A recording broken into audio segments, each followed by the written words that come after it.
को या फिर वहाँ के उप जिलाधिकारी को इसके प्रति हम जवाबदेह बनाएंगे और इसकी मॉनिटरिंग वरिष्ठ पुलिस अधीक्षक को और जिलाधिकारी को अपने अपने जनपदों में नियमित रूप से करना होगा। सड़कों पर अलविदा की नमाज नहीं हुई। हमें सुनिश्चित करेंगे कि सड़कें आने वाले समय में भी किसी भी प्रकार की अव्यवस्था का कारण नहीं बनना चाहिए। सड़कें खुली होनी चाहिए, सामान्य लोगों के आवागमन के लिए उसमें पूरी व्यवस्था होनी चाहिए। इसीलिए जो पिछली वीसी मेरी थी उसका ही ये सेकंड वर्जन है कि अब हमें इसके आगे बढ़ना है और इसीलिए मैंने आज इतने बड़े पैमाने पर सभी नगर निकायों को, सभी 734 नगर निकायों को इसके साथ जोड़ने के लिए कहा है। सभी लोग आज इसके साथ जुड़े हुए हैं। इसमें कुछ महत्वपूर्ण ये जो सफलतापूर्वक कार्य हुए हैं इसके लिए मैं अभिनंदन करता हूं। आप में से सभी अधिकारियों ने अपने स्तर पर मेहनत की और उसके परिणाम भी हमारे पास आए हैं इसके लिए। लेकिन आने वाला कार्यक्रम हमारा और भी महत्वपूर्ण है, क्योंकि सड़क सुरक्षा के बारे में जो हमारे पास आंकड़े हैं ये बहुत डरावने हैं। और उत्तर प्रदेश जैसे राज्य के लिए अगर आपको मैं आंकड़े बताऊं कि 2021 में 37,729 दुर्घटनाएं हुई हैं, जिनमें 21,227 लोगों की मौत हुई है और 24,897 लोग घायल हुए हैं। मरने वालों में जो 72% मृतक हैं उनकी जो एज ग्रुप है वह 18 से 45 वर्ष है और इसमें से जो ज्यादातर मौतें हुई हैं लगभग 38 से 39% जो मौतें हुई हैं ओवर स्पीडिंग उसका मुख्य कारण रहा है। मुझे लगता है कि हमें ये हम सब के लिए चिंता का विषय होना चाहिए। कोरोना इस सदी की सबसे बड़ी महामारी है और सबसे बड़ी महामारी के दौरान उत्तर प्रदेश ने कंट्रोल किया, उसको पूरी तरह नियंत्रित करने में सफलता प्राप्त की। आदरणीय प्रधानमंत्री जी का मार्गदर्शन और नेतृत्व था और हम लोगों ने कैसे उसको कंट्रोल किया। 2 वर्ष में यूपी के अंदर कुल मौत के आंकड़े जो आए हैं वह 23,500 है। यानी अगर मैं एग्जैक्ट आंकड़े आपको दूं तो 23,514 मौत के आंकड़े आज सुबह तक के हैं। ये 2 वर्ष के हैं। कोरोना महामारी से लोग बच रहे हैं लेकिन एक्सीडेंट में मौत हो रही है। एज ग्रुप वह है जो कोविड महामारी में सबसे कम इन्फेक्ट हुआ था, वह इस मामले में सर्वाधिक एक्सीडेंट से मर रही हैं। 21,227 मौतें 2021 में सड़क दुर्घटना में उत्तर प्रदेश के अंदर हुए हैं। इसका कारण ओवर स्पीडिंग भी है और इसके साथ ही ब्लैक स्पॉट भी इसके मुख्य कारण है। डग्गा मार जो बसेज हैं वह भी उसके कारण हैं। सड़क के किनारे बेतरतीब चल रहे टैक्सी स्टैंड, बस स्टैंड और जो वहां पर लोगों ने तमाम प्रकार के अवैध पार्किंग स्थल बना दिए गए हैं, यह भी है। और शहरी क्षेत्रों में या नगरीय क्षेत्रों में या सड़क के किनारे जो बस्तियां हैं वहां पर अतिक्रमण भी इसका कारण है। इसलिए संयुक्त रूप से इस पूरे कार्यक्रम को केवल परिवहन विभाग का कार्यक्रम नहीं है, हमने इसलिए गृह विभाग को इसकी ओवरऑल मॉनिटरिंग करने की जिम्मेदारी दी है। गृह विभाग पीए सिस्टम के साथ साथ ट्रैफिक पुलिस को भी ठीक करेगा। ट्रैफिक पुलिस के साथ ही हमारे यहाँ अगर कोई अवैध रूप से वाहन सड़क के किनारे खड़ा कर रहा है किया है तो वहां पे क्रेन जाकर के उस वाहन को सीज करने और उसके खिलाफ कार्रवाई करने के लिए भी हम लोग सेकंड उसमें आगे कार्रवाई आगे बढ़ाएंगे। परिवहन विभाग की जिम्मेदारी इसमें बहुत महत्वपूर्ण हो जाती है। आपने भी गाजियाबाद की दुखद घटना देखी होगी जिसमें स्कूली बस से एक बच्चे का सिर बाहर होने के बाद 11 वर्ष के उस बच्चे की दुखद मृत्यु होती है। दुखद मृत्यु के बाद जब बस का फिटनेस के कागज मांगे गए तो उसकी फिटनेस ही नहीं थी। ये परिवहन विभाग की पहले प्राथमिक जिम्मेदारी थी कि हर एक बसेज का स्कूल कॉलेजेस खुलने के पहले हम सुनिश्चित करें कि उनके पास अपने वाहनों की फिटनेस सुनिश्चित हो। लापरवाही हुई, उसमें जवाबदेही भी तय की गई। परिवहन विभाग को इस बात को सुनिश्चित करना होगा कि सभी प्रकार के बसेज का, ये स्कूली बसेज हो, प्राइवेट में कॉन्ट्रैक्ट कैरिज में चलने वाली बसेज हों या फिर परिवहन विभाग के साथ संबद्ध बसेज हों या फिर उत्तर प्रदेश परिवहन निगम के द्वारा संचालित वाहन हो या ट्रक हो, 4 व्हीलर हो, 2 व्हीलर हो, इनको नियमित रूप से इनकी चेकिंग करना और ट्रैफिक के नियमों का पालन करवाने की व्यवस्था इनसे सुनिश्चित करना, यह परिवहन विभाग सुनिश्चित करें। उनकी जो फील्ड में तैनात जो भी उनके अधिकारीगण हैं वे इसको सुनिश्चित करवाएं। पुलिस की मदद भी लें, ट्रैफिक पुलिस की मदद भी करें। ओवरलोडिंग को रोकना, सड़क के किनारे कोई ट्रक कोई बस अवैध रूप से पार्किंग न करें और सभी जिलाधिकारी और पुलिस अधीक्षक इस बात को सुनिश्चित कर लें। उप जिलाधिकारीगण भी और डिप्टी एसपी भी इस वीडियो कॉन्फ्रेंसिंग के साथ जुड़े होंगे। वे इस बात को नोट करेंगे, किसी भी सड़क पर, वह हाईवे हो, स्टेट हाईवे हो, एक्सप्रेसवे हो, जिला मार्ग हो, नगरीय चौराहा हो या कोई भी अन्य स्थल हो, अवैध bus stand, taxi stand, 3 wheeler stand, rickshaw stand या कोई भी इस प्रकार की अवैध गतिविधि नहीं चलनी चाहिए। स्टैंड का मतलब सड़क के किनारे उसके पास पर्याप्त मात्रा में पार्किंग का स्पेस हो, वहां आने वाले यात्रियों के लिए कुछ बुनियादी सुविधाएं हो, महिलाओं के लिए, पुरुषों के लिए टॉयलेट हो, पेयजल की सुविधा हो, बैठने की व्यवस्था हो।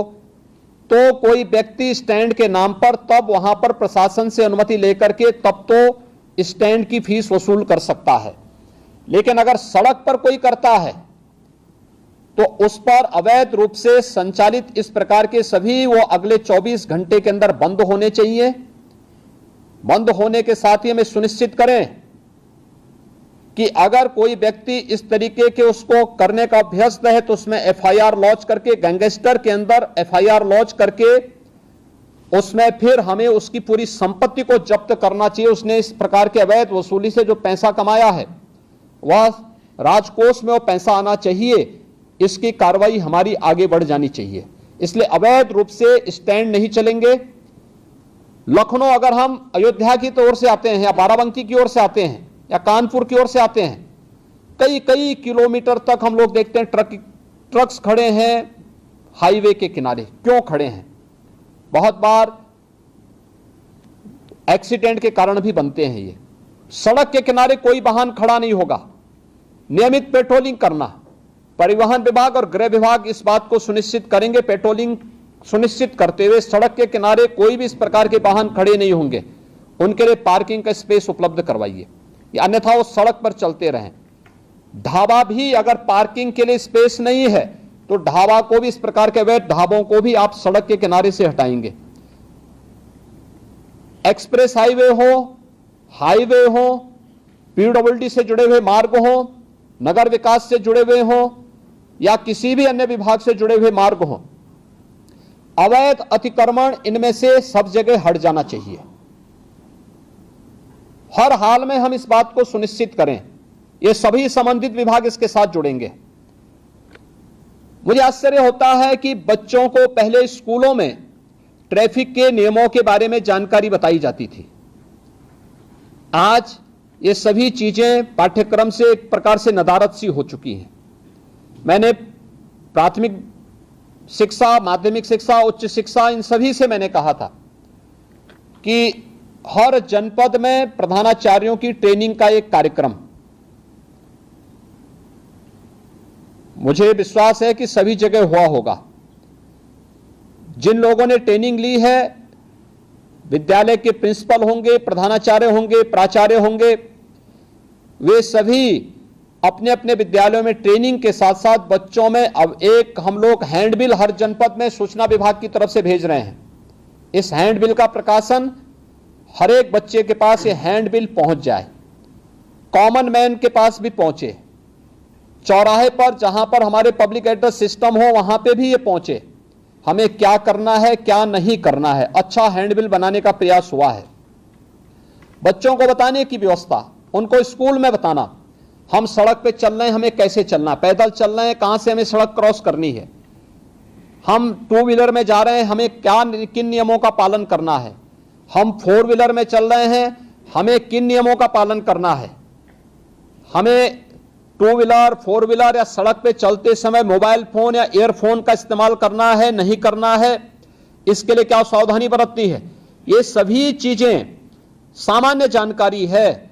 इन सभी सामान्य जानकारियों को अगर हम स्कूली बच्चों को देंगे तो वे बच्चे अपने घर में अपने अभिभावक को भी बताने में थोड़ा सफल हो सकते हैं, बता सकते हैं। और हर एक स्कूल कॉलेजेस में इस प्रकार की डिबेट भी होनी चाहिए, कार्यक्रम भी होने चाहिए। अगले 2 दिन विद्यालय चलेंगे, उन 2 दिनों के अंदर हम इन कार्यक्रमों को वहां पर लागू करने का प्रयास करें। कहीं प्रभात फेरी निकले, कहीं इस पे टॉक हो, कहीं यहां पर डिबेट हो, कहीं यहां पर कुछ अन्य कार्यक्रम चलने चाहिए। ये स्कूल कॉलेजेस की एक जिम्मेदारी बनती है और इसके बारे में हमें प्रतियोगी कार्यक्रम भी वहां पर आगे बढ़ाने चाहिए। इसके अलावा हम इसमें तमाम अन्य संगठनों का भी सहयोग, स्वयंसेवी संगठन होंगे, सड़क सुरक्षा से संबंधित जानकारी देने वाले तमाम अन्य सामाजिक संगठन होंगे, उनका भी हम इसमें मदद लें। इसमें हम लोगों से इस बात को सुनिश्चित करें कि सड़क स्टंट करने की जगह नहीं है।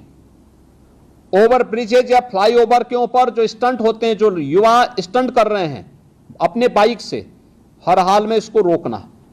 बाइक से चल रहे हैं तो हेलमेट अनिवार्य करने की आवश्यकता है, बताने की आवश्यकता। 1 सप्ताह अवेयरनेस के कार्यक्रम चलाइए, पहले अवेयरनेस और फिर अगर अवेयरनेस के बाद आपको लगता है कि अब हमें इन्फोर्समेंट की आवश्यकता होती है तो उसके बाद फिर हमें इस कार्यक्रम को उसके बाद फिर आगे बढ़ाना चाहिए।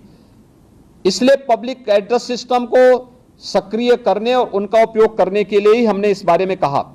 हैंडबिल का वितरण, होर्डिंग्स लगाना, हर एक जनपद में, हर एक चौराहे पर, हर एक स्तर पर सूचना विभाग से इसके बारे में पूरी जानकारी लेकर के सावधानी बरतने की दृष्टि से अच्छे होर्डिंग्स परिवहन विभाग के द्वारा, गृह विभाग के द्वारा, नगर विकास विभाग के द्वारा, पीडब्ल्यूडी के द्वारा, अन्य सभी संबंधित शिक्षा विभाग के द्वारा, इनके द्वारा हर एक स्तर पर लगाने की आवश्यकता है। इसके पोस्टर बनाए जा सकते हैं, एलईडी में, एफएम रेडियो पर, लोकल स्तर पर इसके हम तमाम कार्यक्रम इसके आगे बढ़ा सकते हैं। ये चीजें हम सुनिश्चित करें। परिवहन विभाग इस बात को सुनिश्चित करे कि जो वह ड्राइविंग लाइसेंस देते हैं हम ऑनलाइन तो दें, लेकिन इस बात को सुनिश्चित करें कि ट्रैक पर भी हम उनकी एक बार देखें कि वह इस योग्य है कि नहीं है कि हम उसे ड्राइविंग लाइसेंस दे सकें।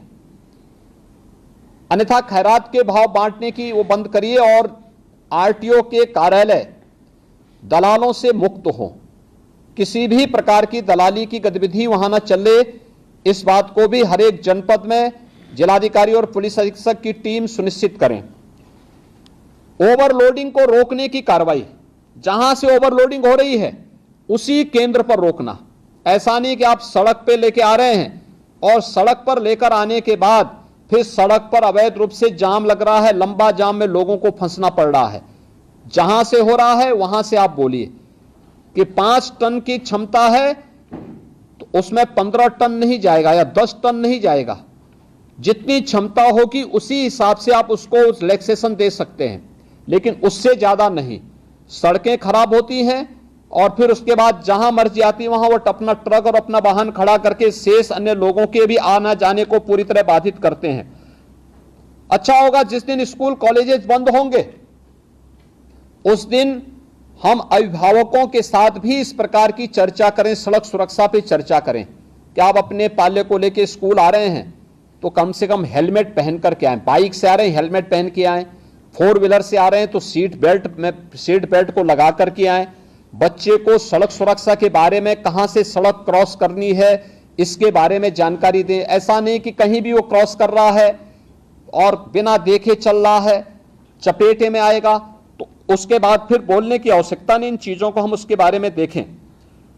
सड़क सुधार से संबंधित जो अन्य मामले हैं जिसमें लोक पीडब्ल्यूडी का है, एनएच का है, एनएचईआई है, यूपीडा है, ईडा है, इसमें ब्लैक स्पॉट को सुधारने की कार्रवाई। ब्लैक स्पॉट के बारे में हम लगातार कहते रहे हैं। साइनेजेज कहां पे हमें लगाने हैं? पहले सड़कों पर वाहन कम थे, हर एक जगह लगाया जाता था। आगे अंधा मोड़ है, आगे पुल है, आगे स्कूल है, आगे हॉस्पिटल है, आज ये सभी साइनेजेस हट चुके हैं। इसको फिर सभी संबंधित विभाग अपने अपने उसमें सुनिश्चित करें। आगे बाजार है, ये सभी चीजें लगनी चाहिए। स्पीड कितनी होनी चाहिए, स्पीड लिमिट भी उसमें लिखें। हमें तय करना होगा कि कोई भी ओवर स्पीडिंग ना हो, इसके कारण किसी की गति सीमा के बारे में हम सुनिश्चित करें, अवैध ढाबों के बारे में हम सुनिश्चित कर लें। और इसके अलावा हमें इन चीजों के बारे में भी तय करना होगा कि टोल प्लाजा में ओवर स्पीडिंग और ओवरलोडिंग के बारे में हमें इन चीजों को वहां पे सुनिश्चित करना होगा।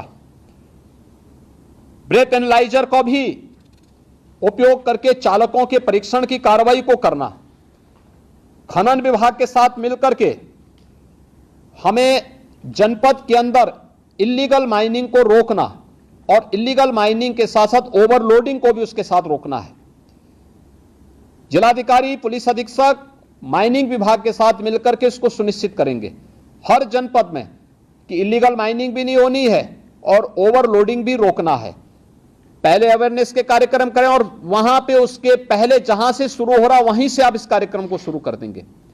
सड़कें अपने आप साफ सुथरी दिखाई देंगी। इसके अलावा स्वास्थ्य विभाग की भी इसमें बड़ी भूमिका होनी है। स्वास्थ्य विभाग एम्बुलेंस की सेवा, जैसे एक्सप्रेस हाईवे पर यमुना एक्सप्रेस वे है, Agra Lucknow expressway, Purvanchal expressway, इन सभी पर अतिरिक्त एम्बुलेंस इन विभागों ने भी दी है और स्वास्थ्य विभाग भी इसके साथ सुनिश्चित करें, जिससे रिस्पांस टाइम को कम करना। गोल्डन आवर के अंदर ही व्यक्ति को अगर दुर्भाग्य से कहीं कोई एक्सीडेंट हो गया है, उसे हम ट्रामा सेंटर या किसी उच्च हायर सेंटर में पहुंचा करके उसके जीवन को बचाने की कार्रवाई वहां पे सुनिश्चित कर सकें।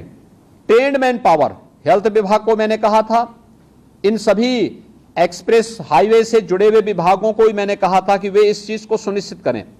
NHAI भी इसके साथ जुड़े, कैसे इस कार्यक्रम को हम आगे बढ़ा सकते हैं, इन चीजों को सुनिश्चित करें। अवैध पार्किंग के बारे में हमें इस पर अवश्य विचार करना होगा। अब हम लोग आते हैं खासतौर पर 734 जो नगर निकाय हैं। देखिए, नगर निकायों पर शासन पैसा देता है। नगर निकायों को कैसे आप आत्मनिर्भर बना सकते हैं, इसके बारे में नगर विकास विभाग ने कुछ कार्रवाई प्रारंभ की है। सभी ईओ और प्रत्येक नगर पंचायत, नगर पालिका और नगर निगम के साथ जिला प्रशासन कोई नोडल अधिकारी दे करके सुनिश्चित करें कि शासन के द्वारा जो आदेश दिए गए हैं उसका पालन सुनिश्चित करवाना, उसकी इनकम को बढ़ाने की कार्रवाई करना, उन्हें आत्मनिर्भरता की ओर ले जाना। हर एक नगर निकाय आत्मनिर्भर हो सकता है, प्रयास हो।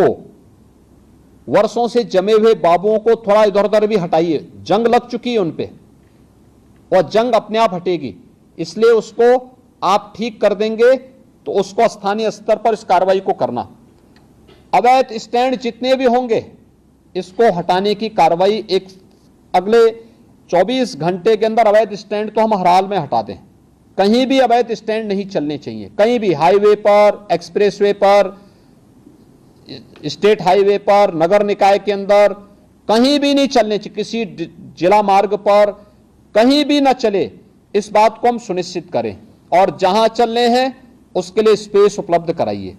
आपके द्वारा उसको नोटिफाई किया जाए, बाकायदा उसको ऑप्शन निकाले जाएं और फिर वहां पे अच्छे लोगों को, माफिया प्रवृत्ति के किसी भी व्यक्ति को किसी भी ठेका पट्टे के साथ मत जुड़ने दीजिए। एक भी माफिया जुड़ेगा उसका पूरा गैंग फिर वहां पर अनैतिक और अवैध गतिविधियों का अड्डा बना देगा। हर एक माफिया की कमर तोड़ डालिए, कोई भी अवैध और अनैतिक गतिविधि उसको मत संचालित करने दीजिए। उसकी आर्थिक स्थिति अगर मजबूत होगी तो आपका जीना हराम कर देगा। उसकी आर्थिक गतिविधि को पूरी तरह ब्लॉक कर देना। और ये जितने भी अवैध स्टैंड चल रहे हैं, डग्गा मार बसें चल रही हैं, ओवर लोडिंग का कार्य चला, इसमें माफिया ग्रुप अभी भी हावी है। इसको रोकना, हर एक हाल में रोकना। मंत्री समूह जून प्रथम सप्ताह में हर जनपद में जाएगा। फिर से मैं भी हर जनपद में जाऊंगा। मेरे पास भी अनेक हर जनपद की रिपोर्ट प्रतिदिन आती है। उस समय मेरे पास किसी भी जनपद से कोई नकारात्मक रिपोर्ट नहीं दिखनी चाहिए और इस बात को सुनिश्चित करना है। दूसरा, नगरीय क्षेत्रों में निराश्रित गोवंश या आवारा कुत्तों को संरक्षित करके सड़क से बाहर करना, यह नगर निकाय की प्राथमिक जिम्मेदारियों में आती है। नगर निकायों ने अपनी जिम्मेदारी नहीं समझी है और इसको समझना होगा। सड़कों पर गोवंश न रहे, इसके लिए कान्हा ओपन की व्यवस्था करना हो, पीपीपी मोड पर कोई कार्यक्रम चलाना हो, जितने भी आवारा कुत्ते हैं सड़कों पर घूमते हैं अन्य, उसके बारे में व्यवस्था देना। हम ये भी सुनिश्चित करें कि तमाम लोग घर में भी अपना पालतू कुत्ता रखते हैं, हम सुनिश्चित करें कि वे साफ सफाई की व्यवस्था करके रखें और उन्हें सड़कों पर टहलाने के लिए ले जाकर के सड़कों पर गंदगी न पैदा करवाएं और आवश्यकता पड़ती तो उनका रजिस्ट्रेशन सुनिश्चित कराएं। उन पर निश्चित एक समय सीमा के अंदर उन्हें वैक्सीनेट किया है कि नहीं किया, यह भी सुनिश्चित करवाना। ये सभी चीजें हमें इसके साथ जोड़नी पड़ेगी।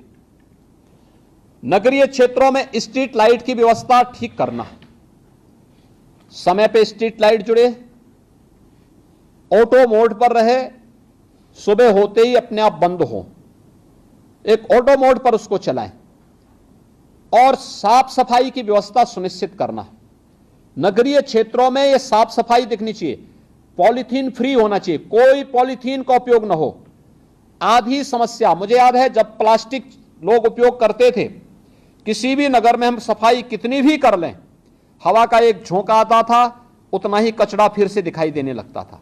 प्लास्टिक फ्री होने के बाद सड़कें अब साफ सफाई दिखने लग गई हैं, लेकिन जहां पे प्लास्टिक को अभी भी बैन नहीं किया गया है, वहीं पर यह समस्या आती है, कचरे की समस्या वहीं आती है, गंदगी की समस्या वहीं आती है। प्लास्टिक हर हाल में बैन किया गया है, उसको कतई आप लोग अलाउ मत होने दीजिए। हर नगर निकाय वहां का जिस उप जिलाधिकारी के अधीन आ रहा है, वो उप जिलाधिकारी, वहां के डिप्टी एसपी, जिलाधिकारी और पुलिस अधीक्षक इस बात को सुनिश्चित करेंगे कि इसको हम लोग किसी भी स्थिति में वहां पे नहीं चलने देंगे और उसको वहां से हटाएं और साफ सफाई की व्यवस्था सुनिश्चित करें।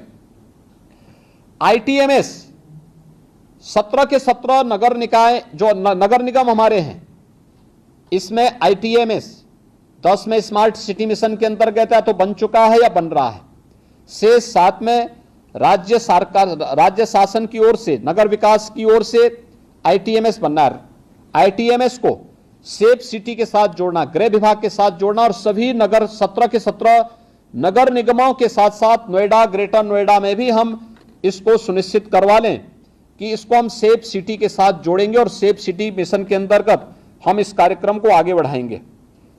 हम जो सिटी के अंदर होर्डिंग लगाते हैं, बेतरतीब होर्डिंग बंद करवाइए। देखिए, स्मार्ट सिटी मिशन की एक शर्त है ये कि बेतरतीब होर्डिंग हटनी चाहिए और हमें हर हाल में इसको सुनिश्चित करना होगा। हर एक नगर निकाय के अंदर हम इसको सिस्टम के साथ जोड़ें।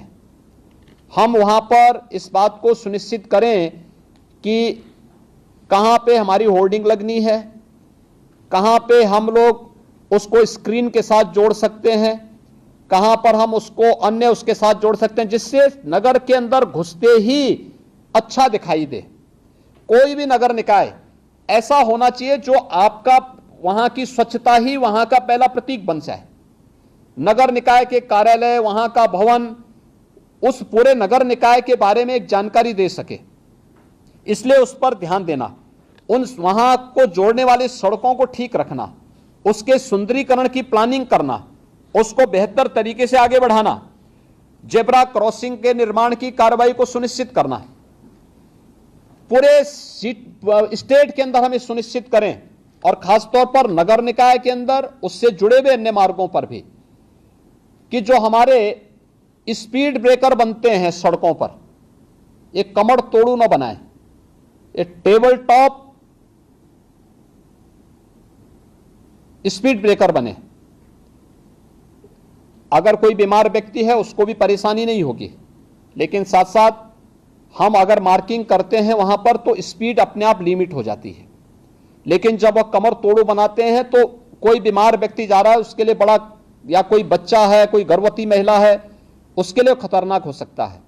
इसलिए हमें पीडब्ल्यूडी को भी, नगर विकास को भी और अन्य सभी संबंधित विभागों को यह सुनिश्चित करना होगा कि कहीं भी हमें ये कमर तोड़ू स्पीड ब्रेकर नहीं दिखने चाहिए। इनको हटा दीजिए, जितनी जल्दी हटाइए उसको, हटा करके वहां पर हम, क्योंकि जब आप इस प्रकार की स्पीड ब्रेकर देते हैं तो उस स्पीड ब्रेकर से बचने के लिए लोग साइड से जाते हैं और फिर वहीं एक्सीडेंट का कारण भी बनता है। यह भी एक ब्लैक स्पॉट है आपका, ये जो आपके द्वारा दिया गया है। यानी ब्लैक स्पॉट केवल सड़क इंजीनियरिंग की खराब स्थिति का मुख्य कारण नहीं होता है, ब्लैक स्पॉट का कारण एक गलत स्पीड ब्रेकर भी होता है। इसलिए स्पीड ब्रेकर टेबल टॉप होने चाहिए, जिससे कोई भी व्यक्ति वहां जाए आसानी से स्पीड कम करते हुए बहुत आसानी से उसको पार कर लेता है, और उस पर भी हमें ध्यान देना होगा। नगरीय क्षेत्रों में हमारी जो परिवहन की व्यवस्था है, सिटी बस सेवा है, इसको लोगों के लिए सरल बनाना, सुलभ बनाना और सुरक्षित भी बनाना। इलेक्शन के दौरान मैं कानपुर के अंदर देख रहा था, 2 बार वहां पर एक्सीडेंट हुआ, और एक बार तो जो सिटी बस सेवा वहां पे इलेक्ट्रिक बस सेवा है उससे जुड़ा हुआ व्यक्ति ने जबरदस्ती 6 लोगों को कुचला था वहां पे। और उस दौरान कानपुर के अंदर प्रशासन की संवेदनशीलता देखने को मिल रही थी कि कितनी तेजी के साथ वे लोग वहां जा रहे थे। यानी मुझे यहां से इलेक्शन के बावजूद मुझे बोलना पड़ा कि आप लोग वहां क्यों नहीं पहुंचे। 11-12 घंटे के बाद फिर उनकी उपस्थिति वहां हो रही। ये दिखती है कि हम कितने संवेदनशील हैं। नगर निकाय इस बात को सुनिश्चित करें कि सिटी बस सेवा को संचालित करने वाला जो ऑपरेटर है, उससे जुड़े हुए जो भी लोग हैं, हमें उनकी पुलिस वेरिफिकेशन जरूर करानी चाहिए। किस पृष्ठभूमि के हैं, आपराधिक मानसिकता के तो नहीं है, क्योंकि कानपुर में जो भी घटना घटित हुई ये आपराधिक मानसिकता की दृष्टि से हुआ था, और इस प्रकार की आपराधिक गतिविधियों को रोका जाना चाहिए। 6-6 लोग कुचले जा रहे हैं सिटी बस सेवा से, ये बहुत दुर्भाग्यपूर्ण स्थिति है और ये चीजें नहीं स्वीकार की जानी चाहिए। इसलिए इन बातों को सुनिश्चित तो हमें करना होगा, ये परिवहन की दृष्टि से हम लोग सिटी के अंदर करें। अब जो हम लोगों को नगर के अंदर करना है, बहुत महत्वपूर्ण कार्य है ये।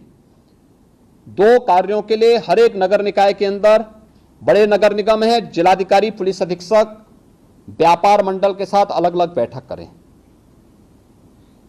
स्ट्रीट वेंडर के साथ बैठें, नगर आयुक्त को भी अपने साथ ले लेंगे,